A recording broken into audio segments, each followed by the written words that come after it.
NIPT म्हणजे non invasive prenatal taste किंवा screening taste.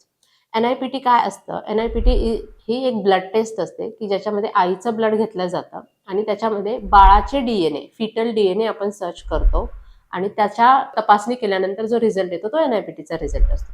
आता बघूया NIPT कधी कधी करतात. तर NIPT ज्या मातांचं वय खूप जास्त आहे, साधारणतः 37 वयाच्या पुढच्या ज्या माता आहेत त्यांना NIPT आपण ॲडवाईज करतो. ज्यांच्या IVF प्रेग्नन्सी झालेली आहे किंवा ज्यांना पहिलं बेबी डाऊन्स आहे अशा मातांना आपण हा NIPTचा ऑप्शन देऊ शकतो. किंवा काही देशांमध्ये हे ॲज अ रुटीन स्क्रीनिंग, जसं आपण डबल मार्कर करतो त्याच्याऐवजी NIPT केली जाते. मग प्रत्येकाने NIPT करायची का? तर NIPT आपण आधी समजून घेऊया आणि मग तुम्ही डिसिजनला येऊ शकता की प्रत्येकाने करायची की नाही करायची. तर NIPT ही एक ॲडव्हान्स टेस्ट आहे, पण स्क्रीनिंग टेस्ट आहे, ज्याच्यामध्ये डाऊन सिंड्रोम ऑलमोस्ट 99.9% समजतो, पण ही कन्फर्मेटरी टेस्ट नाही.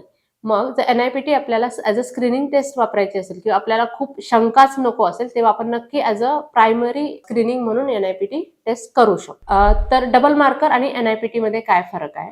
तर डबल मार्कर जे आहे हे 95% सेन्सिटिव्ह आहे आणि NIPT ही जी आहे 99% सेन्सिटिव्ह आहे. तसं मोर करेक्ट स्क्रीनिंग टेस्ट आहे NIPT.